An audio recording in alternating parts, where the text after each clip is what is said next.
Saudara, di tengah sidang pra-peradilan yang ditunda, kuasa hukum Peggy Setiawan menolak proses rekonstruksi karena yakin Peggy bukan otak pembunuhan Vina. Sementara hari ini, pengacara Peggy Setiawan juga melaporkan proses hukum terhadap Peggy di kasus Vina ke sejumlah lembaga untuk meminta pengawasan terhadap kinerja kepolisian.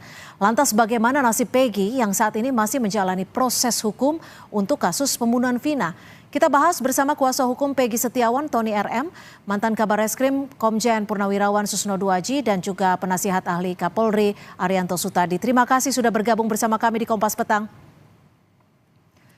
Saya ke Pak Bung Tony. Bung Tony, ini kuasa hukum Peggy melaporkan ke Kemenko Polhukam.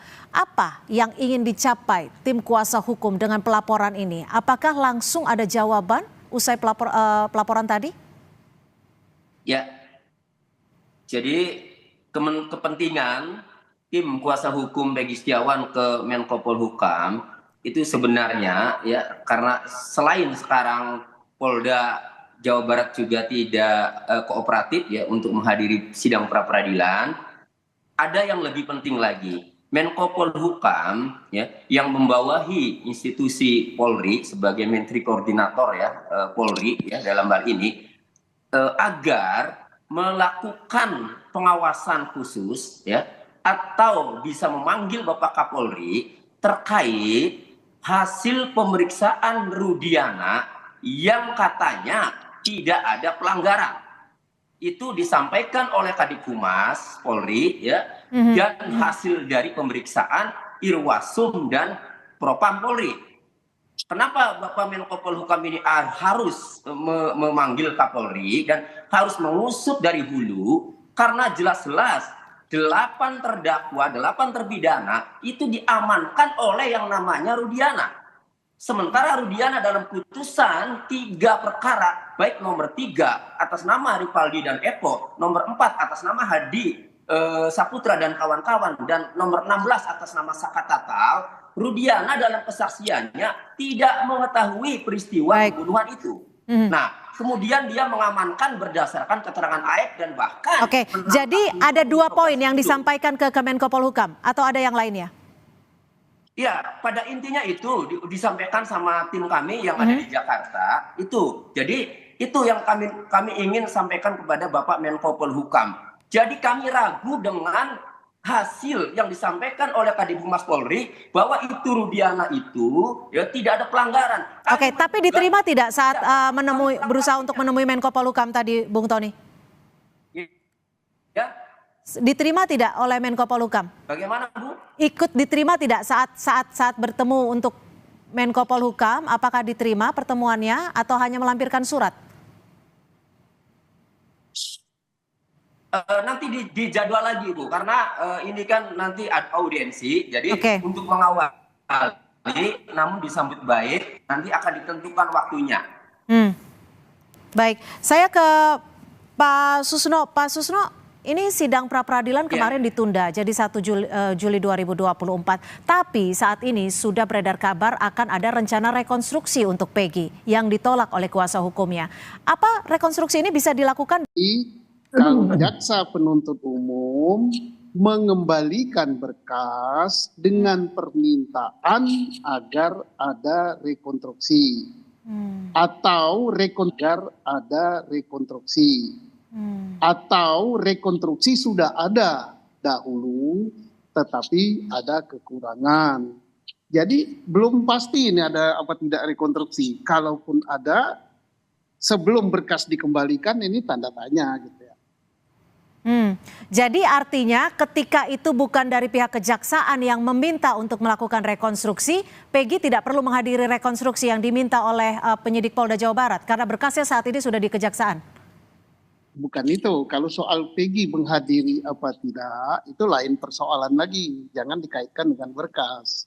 Artinya tadi kan ditanya akan ada rekonstruksi, maka saya bertanya, kok bisa rekonstruksi? Berkas kan sudah di kejaksaan.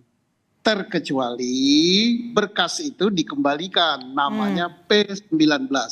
karena ada kekurangan. Nah, baru dilengkapi, misalnya kekurangannya itu apa? Kekurangan meriksa saksi, kekurangan tentang rekonstruksi. Nah, itu harus dilengkapi. Tapi kalau berkas masih di kejaksaan, ada. Oke, baik. Saya ke Pak Arianto. Pak Arianto, ini kan dihadapi berbagai ada pra-peradilan yang ditunda dan juga ada penolakan jika ada nanti ada rekonstruksi. Apa yang bisa dilakukan oleh pihak kepolisian menurut Anda ketika keluarga juga mengkhawatir terkait penanganan di Polda Jawa Barat? Kalau dari pandangan saya, kepolisian sekarang Polda Jabar sudah melakukan apa yang ditekankan oleh Bapak Kapolri, yaitu berlaku hati-hati dan kemudian meneruskan proses penyidikan yang sudah dia kerjakan gitu. Nah sekarang tadi penolakan daripada ini ya, bukan penolakan, penundaan dia tidak hadir itu. Saya juga tidak tahu ya alasannya apa gitu. Alasannya menurut Kompolnas adalah karena yang ditugaskan tidak. Bukan. Saya nggak percaya dengan keterangan Kompolnas. Saya soalnya tanya sama Polda Jabar nggak ada jawabannya. Karena saat ini Polda Jawa Barat sulit sekali untuk dihubungi atau diminta keterangannya. Saya menjawabnya gini. Saya sudah tanya Polda Jabar ya, kenapa kok tidak hadir, tidak ada jawabannya. Saya juga memperkirakan ya, kemungkinan dia untuk menjawab pra-peradilan itu kurang lengkap sehingga dia melengkapi lagi gitu. Kira-kira itu hanya perkiraan saya ya. Kemudian yang kedua, kalau untuk rekonstruksi ini tadi, saya juga tidak bisa menerangkan karena apa? Ini rekonstruksi untuk perkara yang mana? Karena sekarang penyidik Polda Jabar ini, saya kalau nggak salah ya, di samping menangani Peggy ini, juga menangani ada laporan polisi mengenai obstruction of justice. Itu loh. Itu ya, sehingga saya nggak bisa memberikan keterangan apakah ini rekonstruksi perlu dihadiri atau Peggy apa tidak. Nah, kemudian kalau yang pertanyaan ketiga, kalau untuk apakah Peggy perlu menghadiri ke rekonstruksi itu hak daripada Peggy. Kalau dia nggak mau datang nggak apa-apa, nggak bisa dipaksakan dia suruh berbuat rekonstruksi. Ya, penyidik juga pasti tidak akan memaksakan suruh rekonstruksi di bawah ancaman mau dikebukin dan sebagainya kan. Paling bisa penyidik nanti mengganti rekonstruksi itu dengan orang lain seperti yang terjadi dulu rekonstruksi tahun 2016. Itu kira-kira yang saya bisa sampaikan untuk memberikan penjelasan fenomena yang Oke, Bung Tony, tapi waktu sebelumnya prarekonstruksi kan sempat dilakukan, itu juga tanpa surat pemberitahuan kepada tim kuasa hukum atau seperti apa? Ya, dulu pernah ya awal-awal Peggy ditangkap itu dilakukan rekonstruksi, itu kabar yang kami terima. Kami penasihat hukum bingung kok tidak dikabari karena rekonstruksi itu bagian daripada pemeriksaan ya, kebutuhan penyidik ya untuk melengkapi berkas. Berarti harus didampingi penasihat hukum. Kami mencoba inisiatif datang ke jembatan, sudah banyak mobil ya. Setelah kami tanya petugas, ternyata itu bukan rekonstruksi melainkan survei bahasa anggota polisi saat itu, sehingga belum dilakukan rekonstruksi. Nah, kemarin ada kabar memang katanya mau dilakukan rekonstruksi. Sama juga, kami juga tidak diberi kabar. Cuma ada sikap dari tim kami bahwa karena klien kami tidak pernah melakukan perbuatan itu sehingga menolak jika suruh melakukan apa yang tidak ia lakukan. Itu prinsipnya, Bu. Pak Susno, ini kalau terkait dengan penyidikan yang dilakukan oleh Polda Jabar, ini kan ada kesulitan untuk menghubungi atau kita mendapatkan statement pernyataan resmi dari Polda Jawa Barat. Bahkan tadi Pak Arianto juga menyebutkan kesulitan. Ini seperti apa menurut Anda? Apa yang sebenarnya terjadi di sini dari kacamata Anda? Ya, satu mungkin dia lagi sibuk sekali ya. Tetapi ya sebaiknya kalau ada pertanyaan, apalagi yang menanyakan Pak Arianto sebagai staf ahli Kapolri gitu kan, pengacara atau media, kan masyarakat publik Pak mendapat informasi. Penjelasan dari Polda ataupun dari penyidik ataupun dari Polri itu bagus sekali. Kenapa bagus? Karena bisa untuk menepis isu-isu negatif. Lebih bagus Polda Jabar menjelaskan daripada Kompolnas. Karena Kompolnas itu bukan jubirnya Polri. Kompolnas itu adalah pengawas.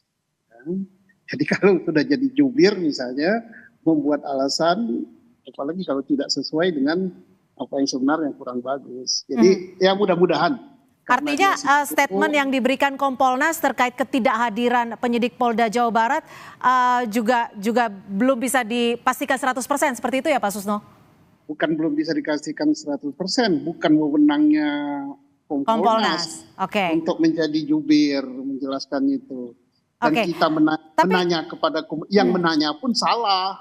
Kok Tapi- nanyanya ke Kompolnas, nanyanya ke Polda atau ke Mabes Polri. Karena tidak ada jawaban. Tidak ada Ya ke statement. Mabes Polri. Oke. Diberitahu aja tidak ada jawaban. Oke, Kan Pak Susno, tapi kalau dari kacamata Anda, apa sih yang menjadi penyebab penyidik tidak hadir? Apakah memang tidak atau belum lengkap untuk menjawab dari gugatan tim kuasa hukum, atau memang bukti-bukti yang dilampirkan belum lengkap seperti yang diharapkan oleh Kapolri terkait dengan bukti ilmiah? Saya sudah bisa menangkap pertanyaan. Jadi penyebab tidak hadir ada beberapa macam. Satu, bertentangan dengan statementnya yang menyatakan sudah siap, ternyata dia belum siap. Yang kedua, bahwa alat-alat bahwa sangat sibuk. Nah, sebagaimana itu. Yang ketiga, ya taktik, sebagaimana dikatakan netizen, ya taktik bahwa ini mundur waktu, gitu kan, supaya gugur. Tetapi untuk yang poin ketiga ini sangat-sangat tidak mungkin.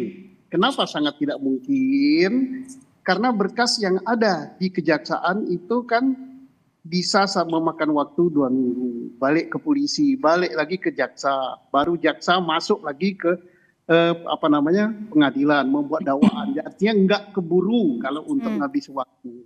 Yang paling memungkinkan, ini memungkinkan ya, bukan tuduhan ya, adalah untuk melengkapi berkas pra peradilan. Jadi mungkin bukan belum siap, kurang siap. Oke, baik. Pak Arianto, singkat saja. Apakah saat ini pihak dari penasihat ahli Kapolri akan turut kembali meminta penegasan dari Polda Jawa Barat untuk menangani dengan serius kasus baik itu Peggy dan juga kasus pembunuhan Vina? Kalau lewat ini kan dengan melihat TV kan sudah dengar saran-saran saya. Saya sudah menyampaikan saran lewat TV ini. Bagi saya hanya mengamati aja ya. Bahwa kinerja Polda Jabar itu kalau memang itu dasarnya untuk kehati-hatian dan sebagainya, tapi perlu dipertimbangkan juga ketidakpercayaan publik kepada itu. Nah, ini strategi yang harus ditempuh oleh Polda Jabar atau Polri secara umum, bagaimana cara menghadapi gejolak masyarakat yang begini gitu lah. Kerja cepat dan transparan, mestinya yang paling bagus kayak gitu. Ini saya udah bekerja begini, hasilnya seperti ini. Itu baru agak puas masyarakat kan, dan dia diakui sebagai orang yang bekerja benar-benar dan serius dan transparan dan berkeadilan. Saya hanya bisa ngomong gitu aja, saya nggak usah tanya kenapa nggak gitu. Kan seakan-akan saya kan tidak percaya sama Polda Jabar. Dia sudah ngomong kerja keras kok, ya sudah, kerja kerasnya mana, tunjukkan pada publik, itu yang paling bagus kayak gitu.